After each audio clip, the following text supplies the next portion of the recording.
Growing up in Greece in the 80s, the name of John Duarte was associated with a hat, a pipe, and the sharpest of critic tongues that the guitar world has ever known.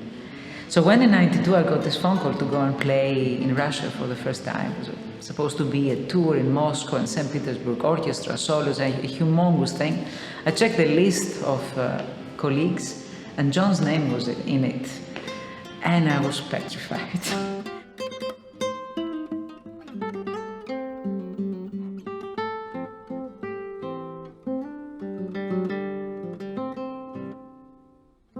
But to the day I feel grateful I had these 2 weeks in the Russian winter, because that gave me the chance to discover a real gentleman of the kind that doesn't exist anymore. And an amazing sense of humor, an endless amount of stories that I was very keen on hearing, because it brought me in touch with a world that didn't exist anymore, or that I would never have contact with, direct at least, and a heart of gold. We became friends and stayed so until he passed.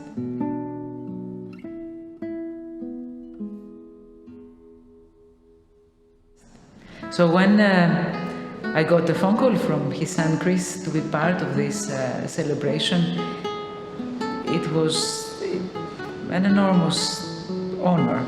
And then I felt grateful that Sharon Isbin recommended that I would play the John Bass Suite, because that also somehow concluded an imaginary circle. I remember the time that John started working with Sharon on that piece.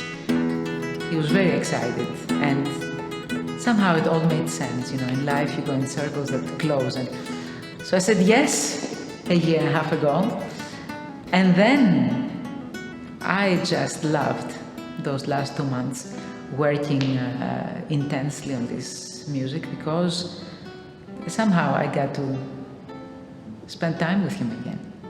Recognized his humor, the quotes, the strange way that he put things together and made sense.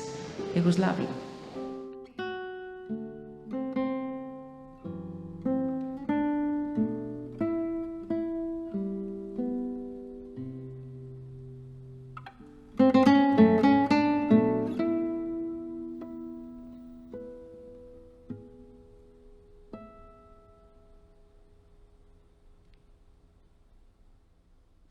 So Chris sent me the PDF about a year and a half ago. I took a look at the score and said, oh, that would be no problem. Songs, I knew most of them. I Googled some. I listened to John Baez interpretations and said, yeah, sure, no problem. So August 1st, I opened my scores and I realized that's going to be a problem because there's all these bluesy chords and bluegrass bends and slides everywhere and things that didn't make quite sense if I had to look at them with my classical guitarist eye and training. And I started researching, so listening to blues singers and Nina Simone and Sarah Vaughan and For the House of the Rising Sun, and how do I get the voice of the animal singer that is, you know, gut-wrenching at the end, and how do I do bluegrass? I mean, I've never done that before, and just because I was sure that when John was writing this music, was not wearing his classical guitar composer hat, and I had to bring it out, and I wished he was at the other end of the line so that I can say, okay, now, what did you mean right there? And so I dived in a world that I was not entirely familiar with. And I just listened to endless bluegrass and Nashville singer interpretations of Lily of the West and The House of the Rising Sun and Rumbler Gumbler and name it. And I had a ball. I just had a great time. So at the end, I went back to to the time that I was recording his Naxos album, and remember that he gave me free hand license on doing anything that felt right with the Greek music that I recorded back then. So I changed quite a bit in there, and he was happy with it. So I said, okay, if he was around, I'm sure he would have said, sure, Tiggy, you can do that.